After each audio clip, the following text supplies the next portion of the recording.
नमस्कार, आप देख रहे हैं एक संदेश। मैं हूं बालकृष्ण। साथियों, भारत सरकार ने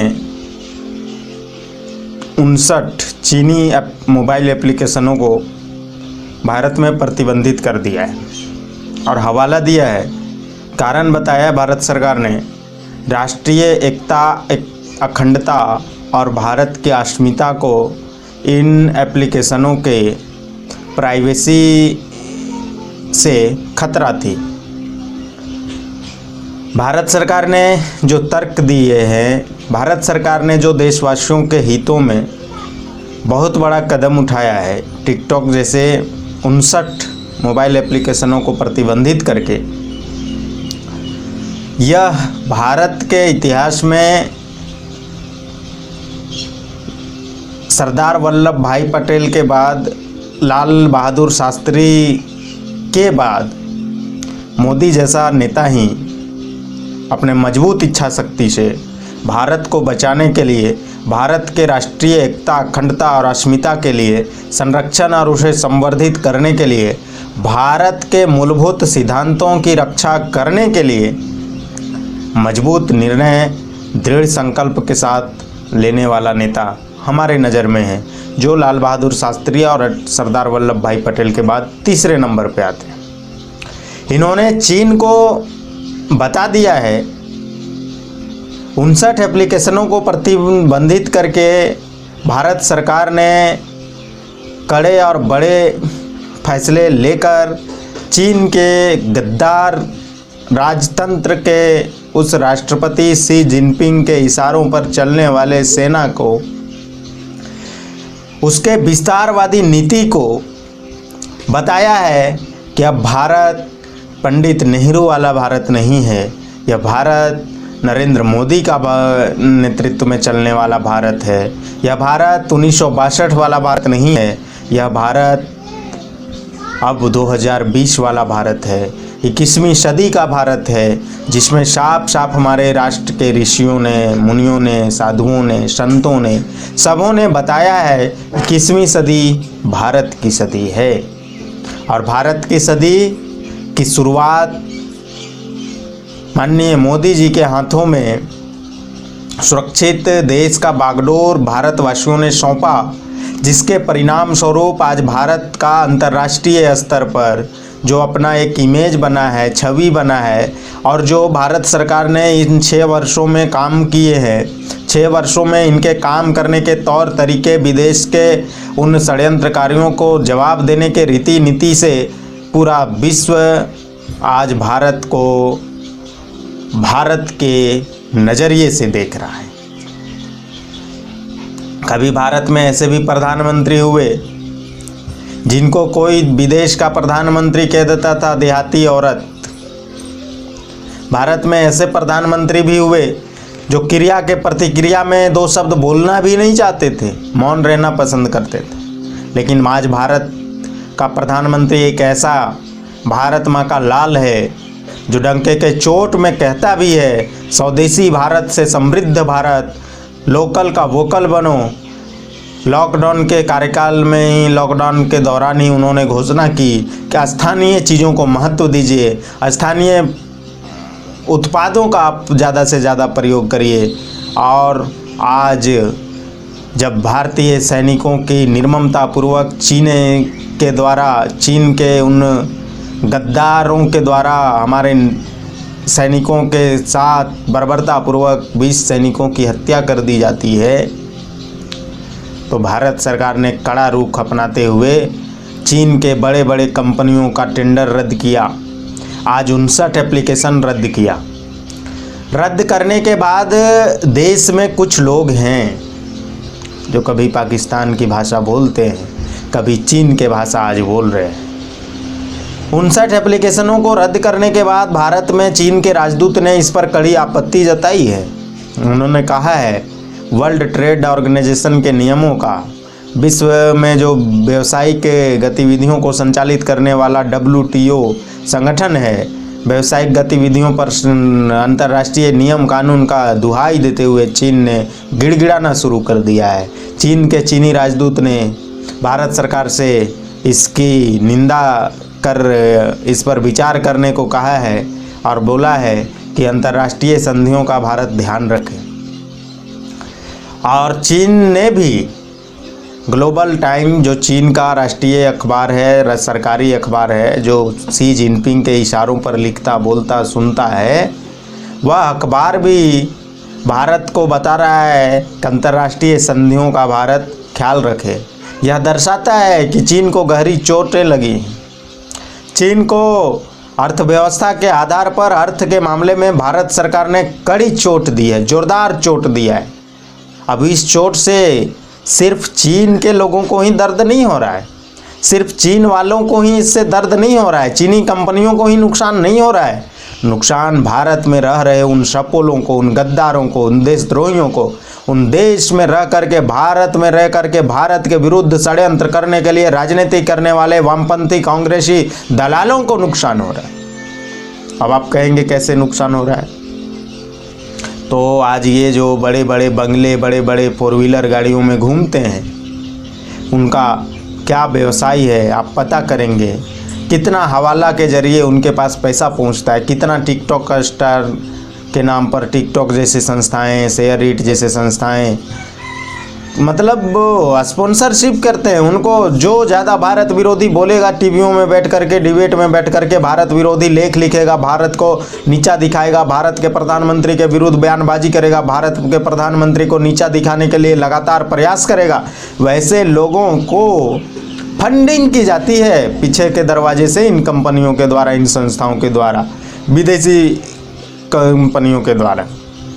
अब जब विदेशी कंपनियों को ही हम भारत में प्रतिबंधित कर देंगे, जब वह कंपनियां भारत में कमाएंगे ही नहीं, तो फिर इन लोगों को स्पॉन्सरशिप कौन करेगा?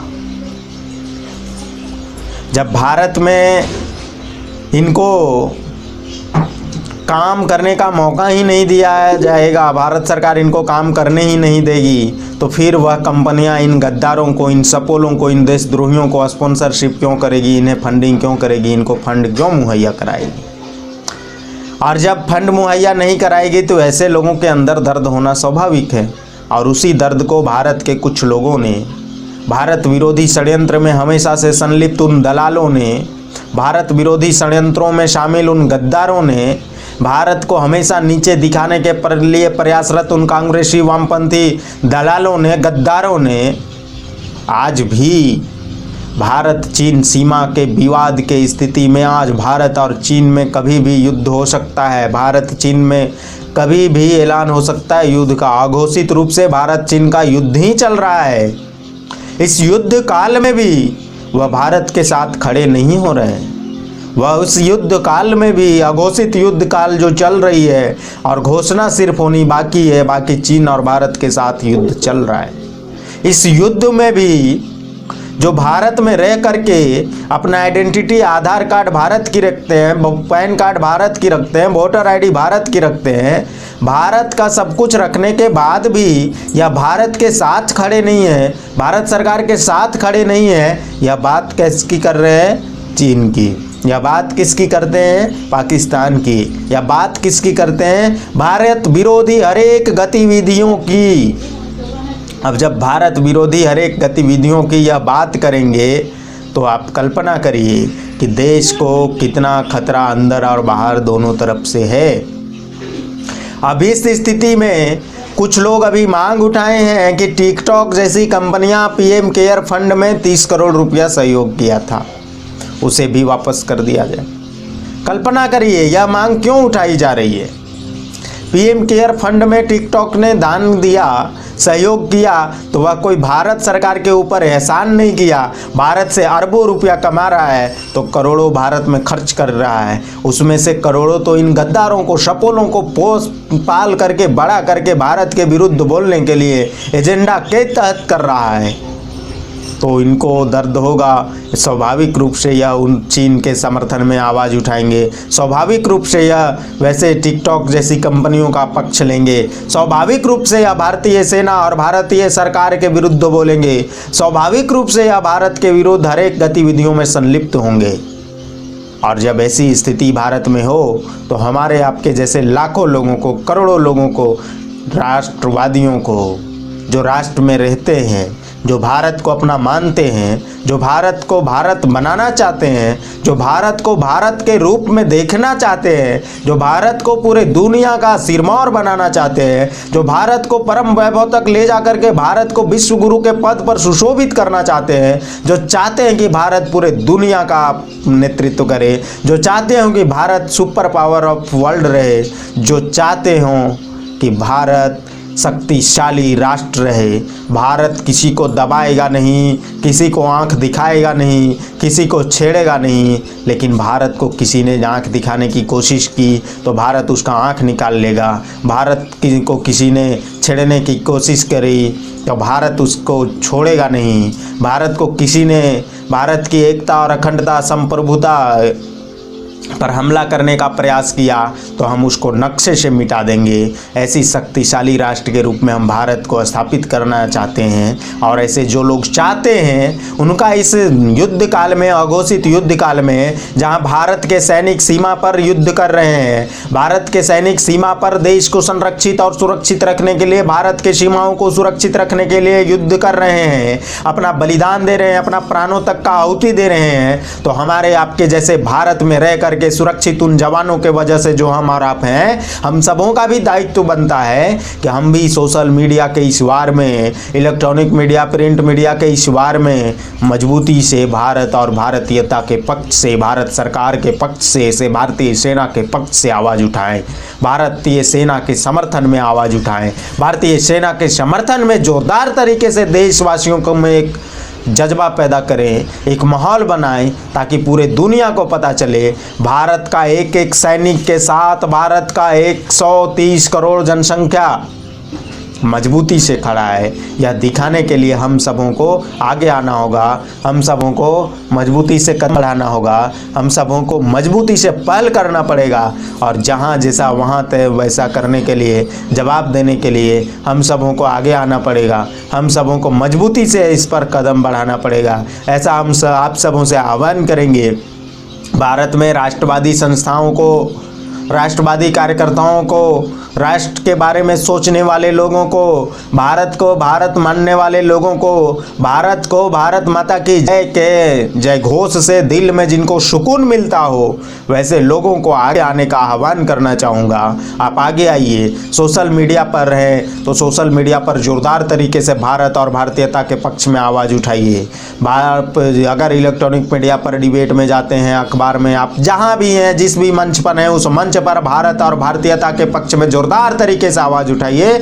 ऐसा आग्रह लेकर के आप सबों से आए हैं। आप सबों से ऐसा ही निवेदन होगा कि भारत और भारतीयता के पक्ष को मजबूत करिए। भारत है तो हम और आप हैं, भारत की पहचान है तो हम और आप हैं, भारत सुरक्षित है तो हमारा और आपका रहना भारत में, भारत ये बन करके गर्वानुभूति का पल है। यदि भारत के अस्मिता पर, भारत के एकता पर, भारत के अखंडता पर, भारत के संप्रभुता पर, भारत के अक्षुण्णता पर किसी प्रकार का हमला होता है, चाहे वह देश के अंदर हो, देश के बाहर हो, वह सीमा पर हो, सोशल मीडिया पर हो, टीवी पर हो, अखबार पर हो, जमीन पर हो, कहीं भी हो, हमें उसका विरोध करना है, हमें उसको जोरदार तरीके से रोकने के लिए प्रयास करना है। और इसके लिए हम सबों को संगठित होकर के मजबूती से आवाज़ उठाना है। आप ट्विटर पर भारत सरकार के पक्ष में ट्रेंड कराइए, आप फेसबुक पर, यूट्यूब पर, सोशल मीडिया पर, आप जहाँ भी हैं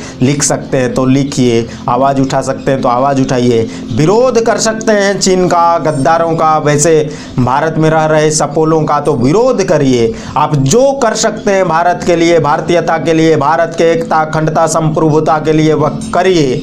ऐसा निवेदन होगा आप सबों से। और इसी निवेदन के साथ आप सबों को एक बात और बताना चाहूँगा कि ऐसे जो सपोले भारत में भारत के विरोधी गतिविधियों में संलिप्त हैं, वह सोशल मीडिया में बहुत ज़्यादा सक्रिय हैं। उनका नेटवर्किंग मतलब बहुत ज़्यादा सफल है। उन लोगों का नेटवर्क बहुत मजबूत है। उस नेटवर्क को ध्वस्त करने की जिम्मेदारी हमारे आपके जैसे सोशल मीडिया में आगे आकर के हम लोगों को करना है। और इस जिम्मेदारी का एक भारतवासी होने के नाते हम सबों को पहल करना चाहिए। इसी के साथ आप सबका बहुत बहुत धन्यवाद। जय श्री राम। भारत माता की जय। जुड़े रहिए हमारे साथ। यदि आप हमारे चैनल पर नए हों तो आप हमारे चैनल को सब्सक्राइब करिए